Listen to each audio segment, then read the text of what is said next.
welcome to Roberts Customs and welcome to gold now. Look at that. Something you don't see often here in London, sunshine. Today we're going to be taking a look at my latest tool purchase, a headset press which I've purchased from eBay for just over £25. It's in a bit of a sorry state. It's not just a headset press, it's a project. Now I've been looking for a headset press for a while. To give you context, if you're new here, I'm setting up a bike workshop, starting from scratch. I've got some project bikes, but I need all the tools, specialist bike tools and general workshop tools. It's just to build my own bikes, so there are budget constraints. I was looking for a headset press before I take the headset completely out of this bike so I can put it back together. Now, there seems to be a couple of choices really. Cheap Chinese ones or the Park Tool ones are way over £100. They do come up on eBay in auction from time to time, close to £100. It's not a considerable saving between the second-hand used ones and the new ones. I can't really justify that. It's something that I'll probably use a number of times over a period of time, but it's not something I'm going to be using daily.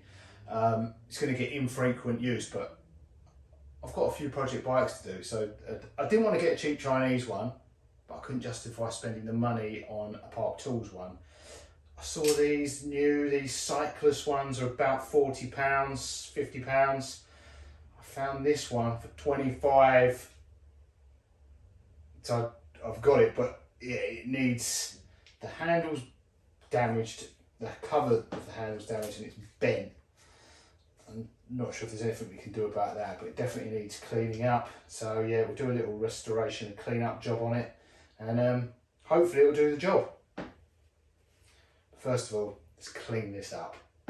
Before we dive right into this project, let's take a look at the original eBay listing. Sometimes treasures hide behind wear and tear, and at Roberts Customs we're all about uncovering those hidden gems. Let's take a journey into our latest find, a cyclist headset and bottom bracket press listed here on eBay. With a bent handle and a torn grip, this piece has certainly seen better days. The rust and damage might discourage some, well, everyone. We were the only bidders, but we see the potential. The seller's description was honest, highlighting the wear and tear, but also leaving room for restoration. It's a challenge we're excited to undertake. This isn't just a tool, it's a piece of cycling history. With some tender care and skilled hands, we aim to bring it back to life, honouring its legacy. So join us on this restoration journey as we breathe new life into this cyclist headset and bottom bracket press. So here is the headset press in our workshop. No issues with the eBay purchase, took about a week to arrive, and the press looks as bad in real life as it did in the eBay pictures. I'm not sure how they bent the handle so badly, but it wasn't fitting a headset, so it's obviously been misused and left to rust. It would probably actually function as a headset press as it is. However, we need to tidy it up a bit to stop the rot. So first up, we'll give it a good clean. So the first port of call is our automotive parts washer and degreaser. We've already made a video about purchasing this and setting it up. If you'd like more information about using a parts washer and degreaser, check out our other videos. Hopefully this will remove a lot of the grime, the caked on old oil and grease, especially in the thread. The main thread's pretty dirty.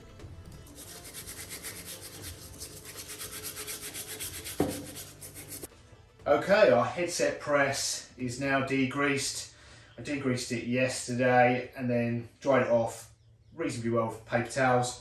And then you get like a residue from the degreaser on it, which I let air dry overnight just to air off, and now it's pretty clean. When I first got all this, every time you picked it up, your hands are like covered in black grease. Now it's, I wouldn't say spotlessly clean, but it's clean. There was a lot of dirt, mix of grease, oil and actual dirt and like metal filings in the thread, so it wasn't really functioning very well. And like I said, every time you picked it up, you got covered in black dirt and grease. So now that thread's functioning pretty well. For some reason the thread's a bit chewed up on this.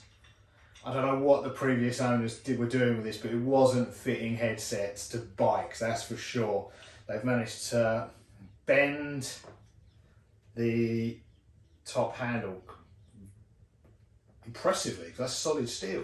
Obviously destroyed the plastic covers, although it looks aesthetically much better without the plastic covers, so I'm not going to put those back on. Bent that. It looks very slightly bent overall, but I mean, we're talking like probably like a millimetre from end to end, so it will work fine, it will function fine, like, because you're only using a small section of the overall length. It's going to function perfectly. I mean, it will function perfectly now. Now it's clean and that thread's on. It sticks in a couple of places where they've chewed the thread up doing something, using it as a prise bar or something, and same as they used that. The top, there's a plastic cap on here, and what they've managed to do, destroy the plastic cap, whatever they've done, they've melted it on and in. So while it was in the degreaser, I just filed off the melted bits, and now I'll just pop that back in there, but I'll bin that, I think. So yeah, I was concerned that there was like a retaining screw or nut for that bar under there, and they'd melted it into, it was a hex key, and they'd melted that in. It would never have come out, but luckily that bar is just rammed through that head. So that's done, out. So yeah, this will function perfectly well now as it is, but what I want to do is, it looks like they've tried to take this apart possibly, because I don't know how much of that thread's supposed to be exposed, probably not that much, but there's like jaw marks. You probably won't make them out in the camera, but it looks like they've either used like mole grips or some sort of grips, or put this in a vise and tried to, I don't know what they've tried to do. I don't think they knew what they were trying to do, but whatever it was, it failed. So there are some marks on here, nothing serious, but, and that these tools would be quite a close fit on here, and look, they get caught. It will go all the way on, but you have to give it some to get it on there. So yeah, I'm going to use, I think I'll use a wire brush, steel wire brush, just to clean up the thread. But the steel brushes are good for removing dirt from threads, but not too much for removing rust, and they won't remove those burrs. So there may be a Scotch-Brite satin wheel just to clean up the burrs on here.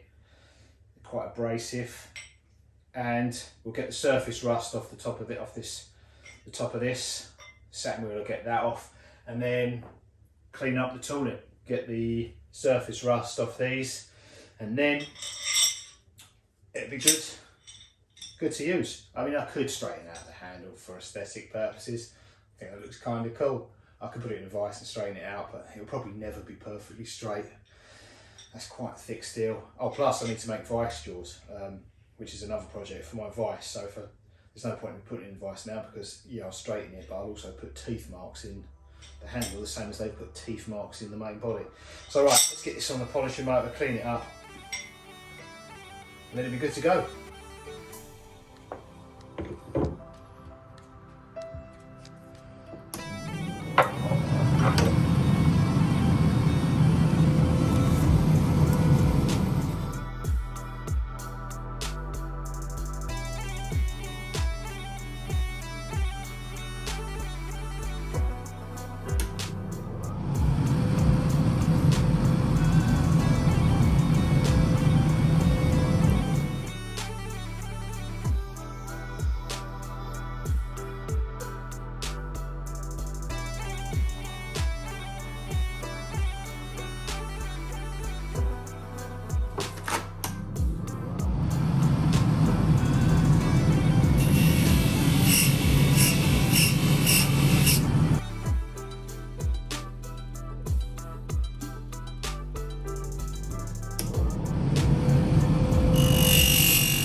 When it comes to restoration, there's nothing quite like seeing an old worn out tool transformed into something not only functional, but visually appealing.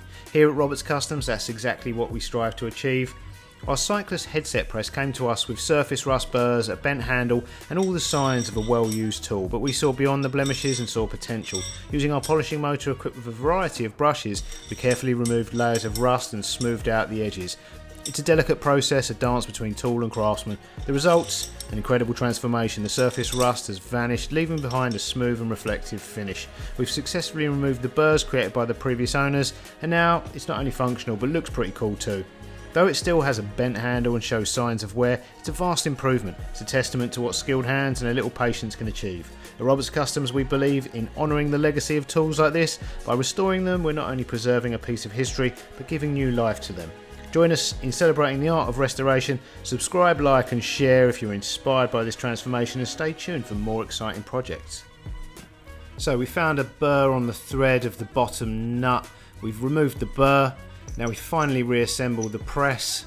We've stopped the rot, and the headset press should have many years of life left in it. Okay, there we have it. One, I won't go so far as to say restored, but certainly refurbished Cyclist Tools headset press. When it's assembled, it's a pretty heavy duty unit. When it arrived, it looked like a piece of scrap metal, let's be honest, and it's come up quite nicely. Bent handle gives it character. But yeah, it's cleaned up just fine. Managed to take the burrs off the body where someone had gripped it with mole grips or put it in a vise, so now the tools are going on and off freely. A couple of very light sticky spots on the main thread there, but no issues, it's going to work perfectly. It's where they put the thread in a vise or grips as well. Whatever they were doing, they certainly weren't fitting bicycle headsets with it. But it is quite a lump of a tool, so yeah. Obviously thought it would come in handy as a crowbar to prise something open or off. But that's it. That, I think, will get... it's not something I'm going to use a lot, but it's definitely going to it's definitely got years of life left in it now. Now we've stopped the rot, got rid of the surface rust, and yeah, I would imagine I'm going to be able to get years of use out of this, because it's not something I'm going to use all the time. But when you need one, you need one. Nothing else will do. And I think I'd rather have this heavy duty one. It was either this make or a Park Tools ones, and I can't justify the price of the Park Tools ones, but they look to be of similar. The Park Tool ones are probably got a few little extra bells and whistles, but they look to be of a similar build quality, similar materials, similar size. For 20 quid, I'd rather have this with the characterful handle than the sort of lightweight ones you can buy for 20 quid from our comrades in the People's Republic. So yeah, it was either one of those, or refurbing this. I'm glad I refurbed this. So when I'm rebuilding a bike, we'll test it out. So anyway, I hope you enjoyed this little look at my Cyclist Tools headset press refurbishment. I'll see you next time. I'm looking forward to using it now. I've still got to take the bike apart before I even put it back together. Right, toodles.